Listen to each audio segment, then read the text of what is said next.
અને હવે વાત વાવ વિધાનસભાની પેટા ચૂંટણીની કરીશું। આજે મતદાન ચાલી રહ્યું છે। સવારે 7 વાગ્યાથી જ મતદાનની શરૂઆત થઈ ગઈ છે અને આ બેઠક છે ભાજપ કોંગ્રેસ બંને માટે પ્રતિષ્ઠાના જંગ સમાન જોવા મળી રહી છે।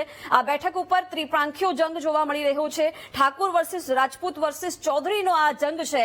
જ્યારે વાવ બેઠક વિધાનસભા પરથી ગેનીબેન લોકસભામાં પહોંચ્યા અને આ બેઠક ખાલી થઈ ત્યારે ગુલાબસિંહ રાજપૂતને કોંગ્રેસે જે પ્રકારે મેદાન ઉતાર્યા છે। સ્વરૂપજી ઠાકોરને વિશ્વાસ મૂકી તેમની હાર 2022માં થઈ હતી, પરંતુ ભાજપે એમની પર વિશ્વાસ મૂકી ફરી એક આ બેઠક પર તેમને ઉમેદવાર તરીકે ઘોષિત કર્યા છે। તો માવજી પટેલ પણ આ બેઠક પરથી અપક્ષમાંથી લડી રહ્યા છે।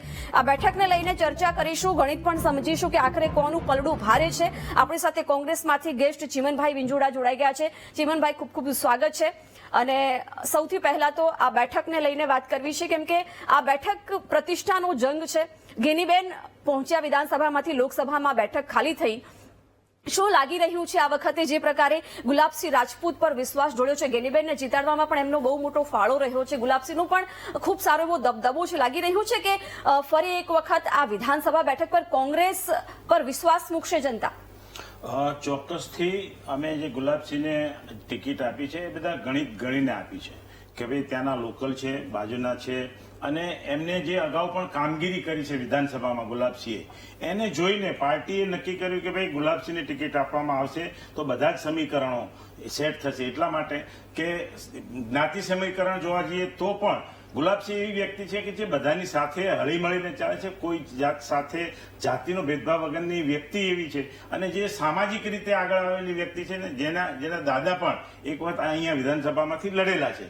એટલે આ બધા ગણિતને જોતા એની સાથે ગેનીબેનની જે અગાઉની કામગીરી હતી એને પણ ધ્યાનમાં રાખવામાં આવી છે કે ગેનીબેને જે પહેલા કામગીરી વિધાનસભામાં કરી હતી એના લીધે આજે જયારે એમપી બન્યા છે ત્યારે એનો પ્રભાવ પણ જોઈ અને પાર્ટીએ ટિકિટ નક્કી કરી છે અને ચોક્કસથી આ સીટ અમે બહુમતીથી જીતીશું।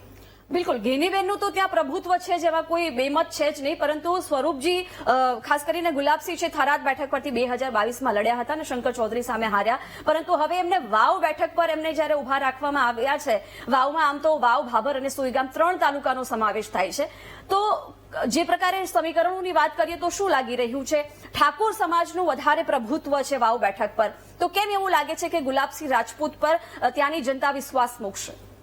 જ્ઞાતિ સમાજને સાઈડમાં રાખીએ તો પણ આજે આ સીટ કોંગ્રેસની છે અને કોંગ્રેસ પ્રત્યે ઠાકોર સમાજની જે લાગણી છે એને જોઈને રાખવામાં આવે છે। એની સામે આજે ત્રિપાંખીયો જંગ છે, એમાં આપણે માવજીભાઈની વાત કરીએ તો ભારતીય જનતા પાર્ટીએ જયારે માવજીભાઈ સાથે અન્યાય કર્યો છે અને ચૌધરી સમાજનું પણ એક વર્ચસ્વ ત્યાં છે, તો માવજીભાઈની સાથે જયારે અન્યાય થયો છે ત્યારે માવજીભાઈ આમાં પણ એક ઇફેક્ટિવ ફેક્ટર છે। એટલે માવજીભાઈ એની સાથે સાથે આ ત્રણેય વસ્તુને જોડીએ તો ચોક્કસથી ગુલાબસિંહની જીત થાય એમ છે। અને અમારા કરેલા કામો અને તમે જો આ સરકારની કામગીરી અત્યારે જે રીતે ચાલી રહી છે, ધારો કે નકલીની વાત કરીએ તો પેપર ફૂટવાનું નકલી, કચેરીઓ નકલી, પોલીસ સ્ટેશન નકલી, છેલ્લે તો જજ સુધી નકલી, આ બધાથી પબ્લિક ત્રાસી ગઈ છે। એની સાથે મોંઘવારીની વાત કરીએ તો મોંઘવારીથી પણ આ વિસ્તાર પછાત થોડો વિસ્તાર છે, જ્યાં ગરીબ જનતા વધારે છે અને મધ્યમ વર્ગ વધારે છે, ત્યાં માનો કે મોંઘવારીની સૌથી મોટી અસર છે।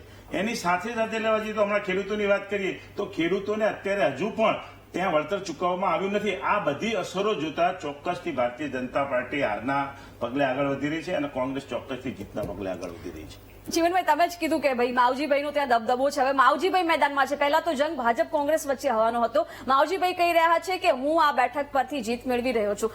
શું માવજીભાઈ આ બેઠક જીતશે અથવા એ પોતે પણ જે પ્રકારે અપક્ષમાં ઉભા રહ્યા છે, શું લાગી રહ્યું છે, કોને નુકસાન થઈ રહ્યું છે?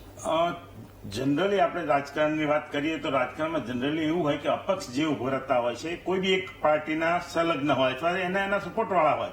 માવજીભાઈ ભારતીય જનતા પાર્ટીના સપોર્ટવાળા છે, એટલે એના કાર્યકર્તાઓ માવજીભાઈને સપોર્ટ કરશે અને માવજીભાઈ જે ભારતીય જનતા પાર્ટીના લીધે ઇફેક્ટ કરતા હતા એ મતદારો પણ માવજીભાઈને એના લીધે જે ભારતીય જનતા પાર્ટીના મતો છે એ કપાવાના છે। એટલે જે માવજીભાઈ છે એ ઇફેક્ટ કરશે તો ભારતીય જનતા પાર્ટીને કરશે, કોંગ્રેસને નહીં। ઓકે, પરંતુ જે આપણે લોકસભાની ચૂંટણી ગઈ, ગેનીબેન લોકસભામાં પહોંચ્યા અને જે તે તાલુકાના વોટ માર્જિનની વાત કરીએ તો વાવમાં ખૂબ ઓછા મત ગેનીબેનને મળ્યા હતા। એ હિસાબથી આપણે જોઈએ તો પછી વોટમાં તો ઘણો એવો ફરક પડી શકે છે। ના, ઘણી વાર કેવું હોય કે ક્યાંક કોઈક સ્થાનિક મુદ્દા એવા આવી જતા હોય ચૂંટણીની વચ્ચે ઘણીવાર એવું બનતું હોય, એક મુદ્દો એવો હોય કે જે ખરેખર ન બન્યો હોય છતાં પણ ઉછાળવામાં આવતો હોય. એટલે ઘણીવાર જ્ઞાનીબેન સાથે એવું બન્યું હતું ગઈ વખતે કે ભાઈ જે મુદ્દો નહોતો એને ઉછાળવામાં આવ્યો હતો, એટલે કદાચ એના લીધે એ મતો થોડા ઘટ્યા હતા. પણ હવે જે જ્ઞાનીબેનની જે ત્યાં એમપી તરીકેની એમની છાપ છે એ, અને એમણે જે અગાઉ લોકોની સાથે કામ કર્યું છે એનું વળતર અમને ચોક્કસથી મળવાનું છે. ખાસ તો આ બેઠક પ્રતિષ્ઠાના જંગ સમાન છે. જ્યારે લોકસભાની વાત હતી ત્યારે પણ વાવ બેઠક પર સૌની, ખાસ કરીને બનાસકાંઠા બેઠક પર સૌની નજર હતી, અને હવે જ્યારે વિધાનસભાની પેટા ચૂંટણી છે ત્યારે પણ વાવ બેઠક પર એટલી જ નજર છે. અહીં તમામ દિગ્ગજો પ્રચાર માટે મેદાનમાં ઉતર્યા હતા, બીજેપીમાંથી હોય કે કોંગ્રેસમાંથી હોય. ત્યારે ખરેખર હવે આ બેઠક પર કોણ કબજો મેળવશે, કારણ કે સ્થાનિક પ્રશ્નોને પણ પેટા ચૂંટણીમાં વિધાનસભામાં ધ્યાને લેવાતા હોય છે. તમે જુઓ કે ભારતીય જનતા પાર્ટીની જે અત્યારની હમણાંની કામગીરી છે એનાથી લોકો નારાજ છે. માનો કે પાણીનો પ્રશ્ન હોય, ત્યાં વીજળીનો પ્રશ્ન હોય, ખેતીના વળતરની વાત હોય, આ ખાતરનો પ્રશ્ન છેલ્લે ત્યાં ખેતી વધારે છે તો ખાતરનો જે છેલ્લે હમણાં પ્રશ્ન ઉપસ્થિત થયો કે ભાઈ ખાતર પણ નથી મળતું. આ બધી વસ્તુઓ ચોક્કસથી ઇફેક્ટ કરશે, અને એના લીધે ચોક્કસથી જે ભારતીય જનતા પાર્ટીએ કામો નથી કર્યા એ, અને કોંગ્રેસે જે કામો કર્યા છે એ, આ બંનેને ભેગા કરીએ તો અમારા જે કામો છે એ વધારે છે. એના લીધે અમે ચોક્કસથી આ બેઠક જીતીશું. ઓકે, માત્ર કામોને આધારિત જો વોટ મળતા હોય, જ્ઞાતિ સમીકરણો પણ એટલા જ મહત્વના રહેતા હોય છે. સૌથી વધારે વાવ બેઠક પર જે 3 તાલુકા વાવ, ભાભર, સુઈગામ, ઠાકોર સમાજનું સૌથી વધારે પ્રભુત્વ છે. ત્યાર પછી ચૌધરી સમાજનું સૌથી વધારે પ્રભુત્વ છે. એવામાં નથી લાગી રહ્યું કે ગુલાબસિંહને થોડું નુકસાન થઈ શકે જો જ્ઞાતિના આધારે આખું માર્જિન નક્કી થાય છે? ના, બધી જ વસ્તુ જ્ઞાતિના આધારે ઘણીવાર નથી નક્કી થતી, ઘણીવાર વ્યક્તિ પણ જોવામાં આવે છે. એની સાથે સાથે ઠાકોર સમાજ જે છે એ અત્યારે કોંગ્રેસની તરફે વધુ આકર્ષિત છે, એટલા માટે કે એમના જે કામો છે એ નથી થતા. એની સાથે ઠાકોર સમાજના કામો પણ ઘણા કરવામાં આવે છે. એટલે ઠાકોર સમાજ અને રાજપૂત સમાજ, આમ તો એવું કહેવાય છે ક્ષત્રિય સમાજમાં કે ભાઈ 13 તાસડીની જે વાત કરતા હોય છે એમાં ઠાકોર સમાજ અને રાજપૂત સમાજ બે સાથે હોય છે હંમેશા, સામાજિક રીતે જોવા જઈએ તો. એટલે ગુલાબસિંહને આ લાભ પણ મળવાનો છે. ઠીક છે, જોઈએ હવે કોને જનતા વાવ વિધાનસભાની પેટા ચૂંટણીમાં વિશ્વાસ કયા ઉમેદવાર પર મૂકે છે, કેમ કે ત્રિપાંખીયો જંગ છે અને ત્રણેયનો સારો એવો દબદબો આ બેઠક પર રહેલો છે. ચર્ચાને આગળ વધારીશું, હાલ રોકાઈએ છીએ એક બ્રેક માટે. Welcome back. વાવ વિધાનસભાની પેટા ચૂંટણી માટે વહેલી સવારથી 7 વાગ્યાથી મતદાનની શરૂઆતના 2 કલાકમાં 14.25% મતદાન નોંધાયું હતું. એટલે આ આંકડો અત્યારે આગળ વધ્યો હશે. સારો એવો ઉત્સાહ મતદારોમાં જોવા મળી રહ્યો છે. મતદાન મથકો પર લોકો પહોંચી રહ્યા છે. આ બેઠક પર ત્રિપાંખીયો જંગ છે. આપણી સાથે ગેસ્ટ પેનલમાં બીજેપીમાંથી દીપકભાઈ જોશી પણ જોડાઈ ગયા છે. દીપકભાઈ, ખૂબ ખૂબ સ્વાગત છે. અને સૌથી પ્રથમ સવાલ, સ્વરૂપજી ઠાકોરની 2022 વિધાનસભામાં ગેનીબેન સામે હાર થઈ હતી અને બીજેપીએ ફરી એક વખત એમની ઉપર વિશ્વાસ મૂક્યો છે. લાગી રહ્યું છે કે આ વખતે સ્વરૂપજી બાજી મારી જશે? 100% એટલા માટે એક તો બાય ઇલેક્શન છે, બાય પોલ છે. અત્યાર સુધીનો તમે તો કેટલાય વખતથી ઇલેક્શનની બાબતમાં સર્વેક્ષણમાં તમે બેઠા હો છો એન્કરિંગમાં, એટલે કહેવાનો મતલબ બાય ઇલેક્શન્સ હંમેશા ઘણા બધા ફેક્ટર્સ એમાં કામ કરતા હોય છે.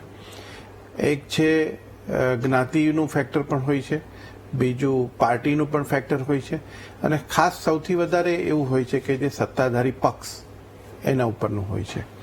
બીજી બાબત જે છે કે વાવની બેઠક એવી છે કે તમે 2012 જુઓ, 2017 જુઓ, 2022 જુઓ, તો જે ડિફરન્સ ઓફ વોટિસ જે વોટ છે એની અંદર 5 થી 7% ડિફરન્સ હોય છે તમે જોવા જશો તો. હા, જ્યાં જ્ઞાતિનું ફેક્ટર જોવા જઈએ તો ઠાકોર કોમ્યુનિટી સૌથી વધારે છે, 30% જેટલી છે, અને 17% જેટલું ચૌધરી પટેલ જે છે, અને બાકીના 12% જેટલા દલિત છે, અને પછીની 10% અંદર બધી આવે, બીજી બધી જ્ઞાતિઓ આવે.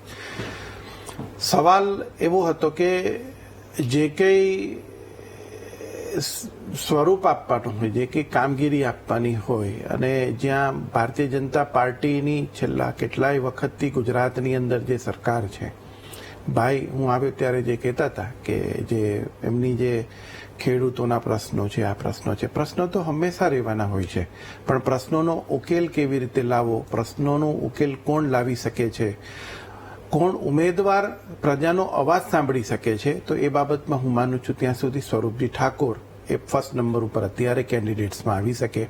3 જે છે કોંગ્રેસ છે, એક અપક્ષ છે, અને બીજા ભારતીય જનતા પાર્ટીના છે. એમાં ભારતીય જનતા પાર્ટીના ઉમેદવારનું, કારણ કે જ્યારે એક કરતા વધારે ફેક્ટર્સ કામ કરતા હોય વોટિંગ્સની અંદર, ત્યારે સૌથી પહેલું જે ફેક્ટર છે એ ઉમેદવારનું હોય છે અને એ ઉમેદવાર ઉપર વધારે જતું હોય છે. અને ઉમેદવારની દ્રષ્ટિએ જોવા જઈએ તો સૌરભજી ઠાકોર એક નીચેના કાર્યકર્તા છે, હંમેશા પ્રજા વચ્ચે રહેલા છે અને જ્યારે પણ કોઈ પણ પ્રજાનો પ્રશ્ન આવતો હોય તેમ છતાં પણ, અને એટલા માટે જ 2022ની વાતચીત કરીએ તો એમને 86,000 જેટલા મત મળ્યા હતા.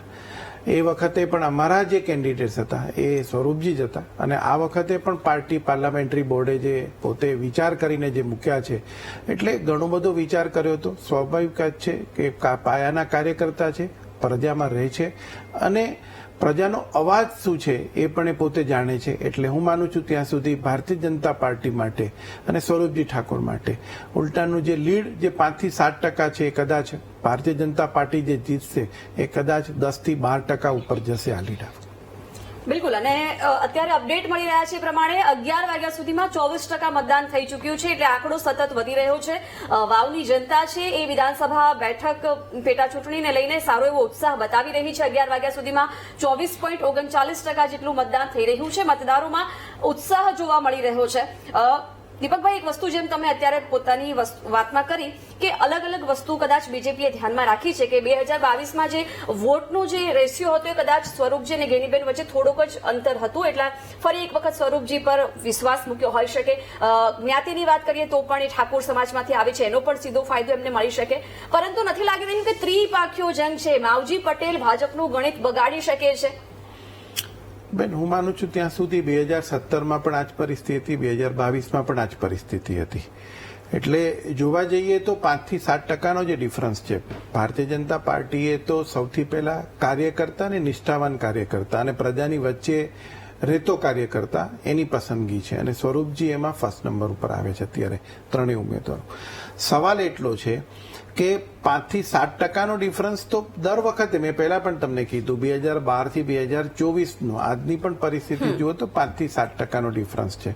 એટલે એ પરિસ્થિતિ જેવી છે. જ્ઞાતિવાઇઝ જે ફેક્ટર જે છે એની અંદર જે કેલ્ક્યુલેશન્સ થયેલા છે એ પ્રમાણે જ છે. પણ આ બાય ઇલેક્શન છે એટલે હું માનું છું ત્યાં સુધી એક ઉત્સાહ પણ વધારે સારો હોઈ શકે અને એના લીધે મેં જે વાતચીત કરી કે ભારતીય જનતા પાર્ટીની જીત નિશ્ચિત છે, એમાં કોઈ શંકાને સ્થાન નથી. કારણ ઉમેદવાર પણ એ છે, પાર્ટીએ પણ કામ કરેલા છે, પાર્ટી ઉપર વિશ્વાસ પણ છે પ્રજાને.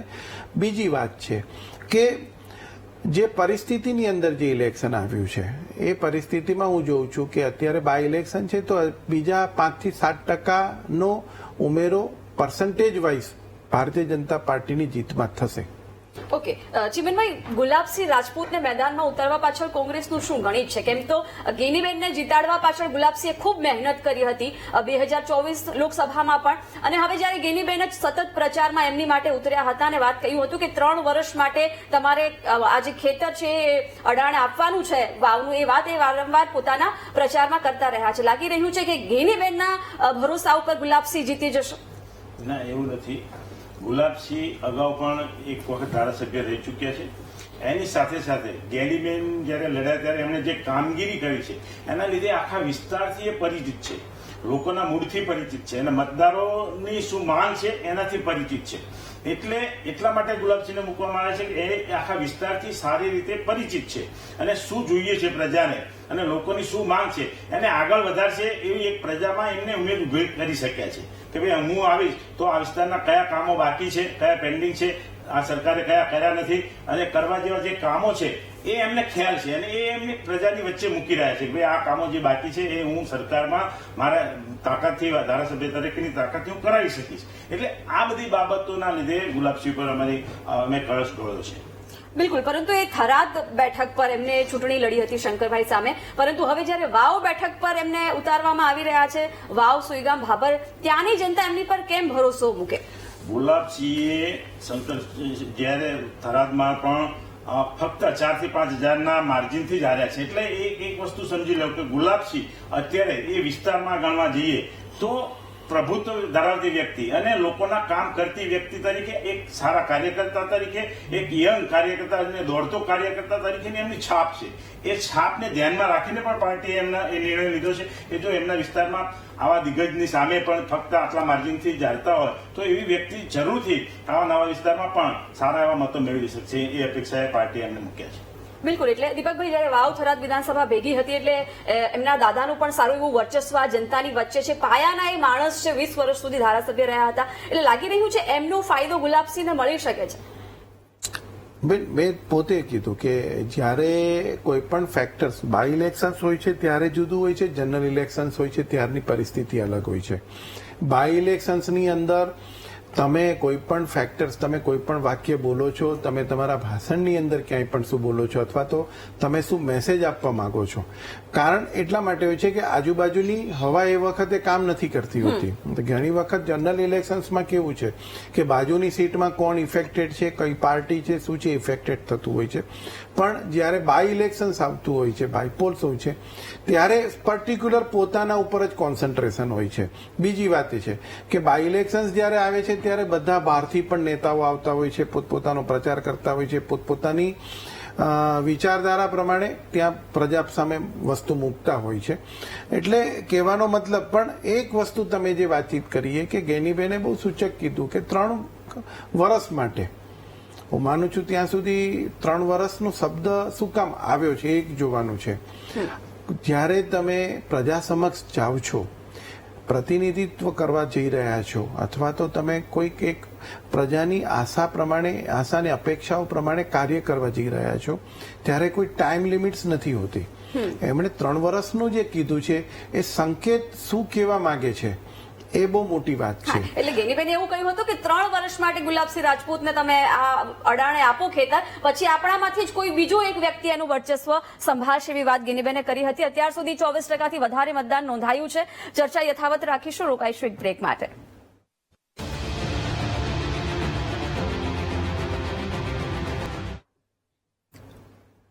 Welcome back. વાવ વિધાનસભાની પેટા ચૂંટણી ચાલી રહી છે અને 11 વાગ્યા સુધીમાં 24%થી વધારે મતદાન નોંધાઈ ચૂક્યું છે. ત્રિપાંખીયો જંગ છે. ગેસ્ટ પેનલમાં આપણી સાથે દીપકભાઈ ચીમનભાઈ જોડાયેલા છે. દીપકભાઈ, જેમ પ્રકારે માવજીભાઈએ અપક્ષમાંથી ઉમેદવારી નોંધાવી, એમને કહ્યું કે મેં બીજેપી પાસે ટિકિટની માંગ કરી હતી, બીજેપીએ ટિકિટ ના આપી એટલે એમને અપક્ષમાંથી ઉમેદવારી નોંધાવી છે. જે પ્રકારે ઠાકોર સમાજ પછી ત્યાં ચૌધરી સમાજનું વધારે પ્રભુત્વ રહેલું છે સેકન્ડ નંબર પર, એવામાં માવજીભાઈ મતોનું ધ્રુવીકરણ કરી શકે છે, મતો તોડી શકે છે. નથી લાગી રહ્યું કે બીજેપીને સીધું નુકસાન થશે? બેન, હું માનું છું ત્યાં સુધી, મેં પહેલા પણ કીધું, ઘણા બધા ફેક્ટર્સ આની અંદર કામ કરશે આ વખતે.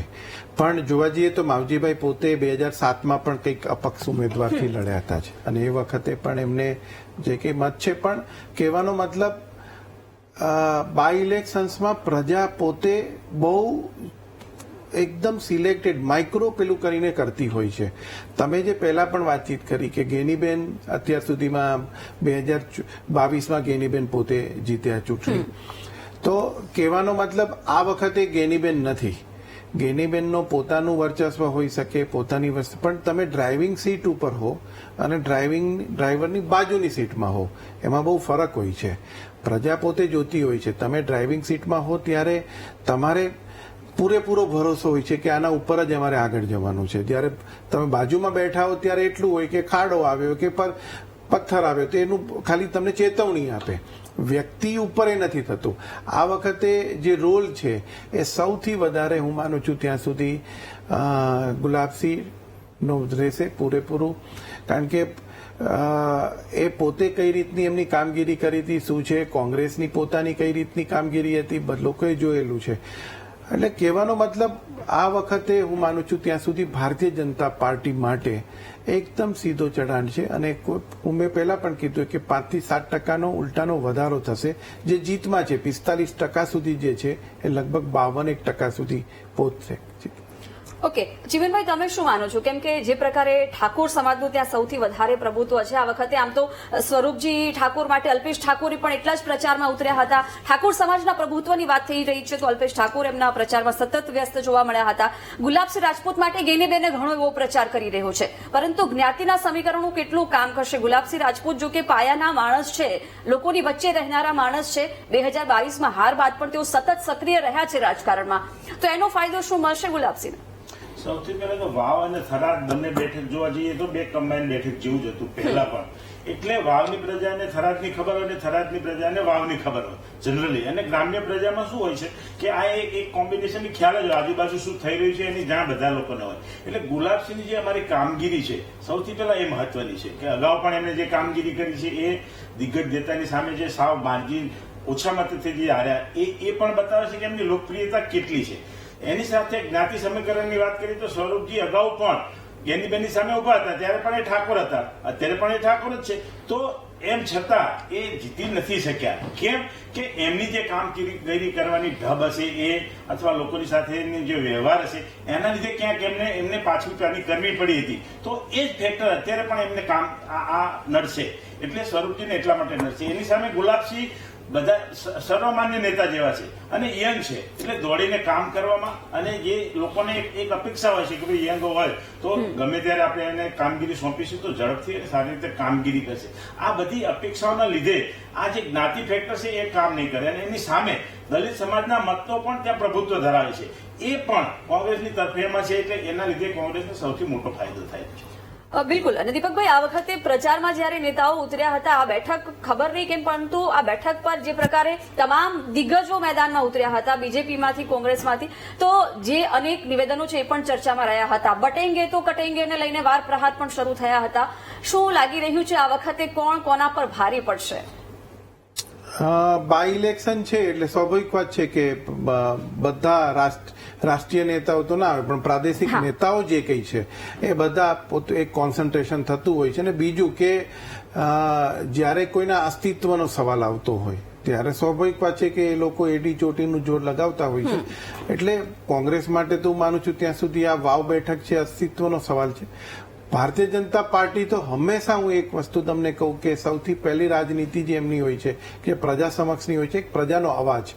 અને પ્રજાને જે જોઈએ છે, પ્રજાની આશાની અપેક્ષા પ્રમાણે શું કાર્ય કરવા એ પ્રમાણે ભારતીય જનતા પાર્ટી પોતે મેદાનમાં ઉતરતી હોય છે.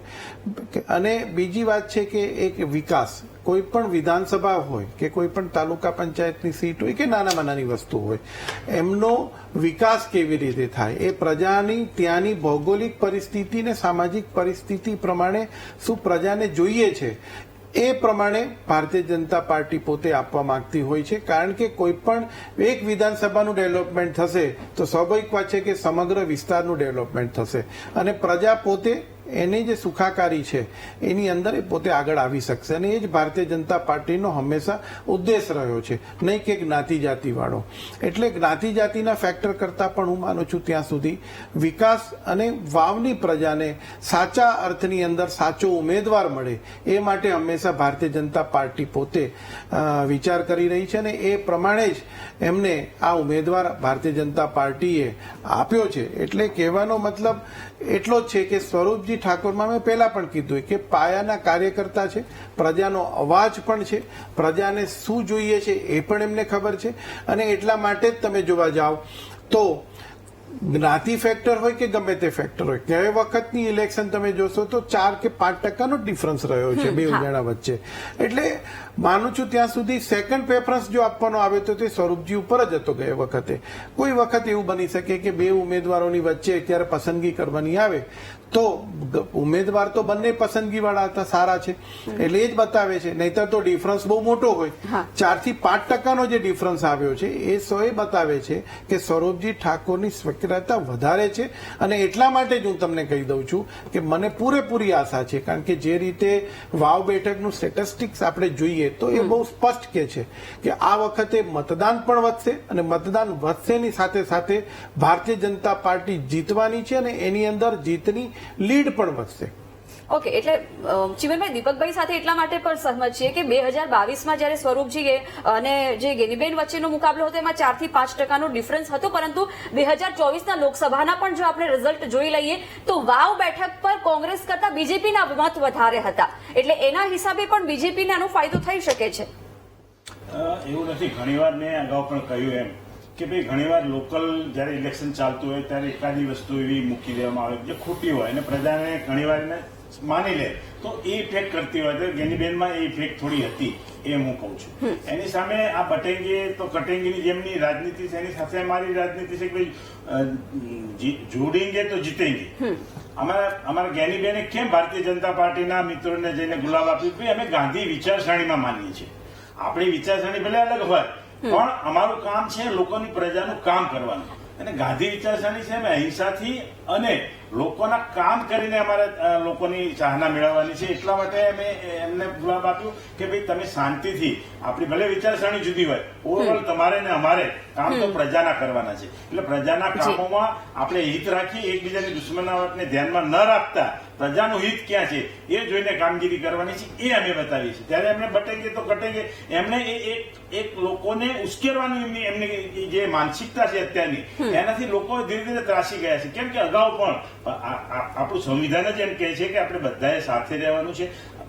આપણે પહેલા નાના હતા ત્યારે આપણે પ્રતિજ્ઞા વાંચતા અમે ભારતીય, દરેક ભારતીય અમારા ભાઈ બહેન છે.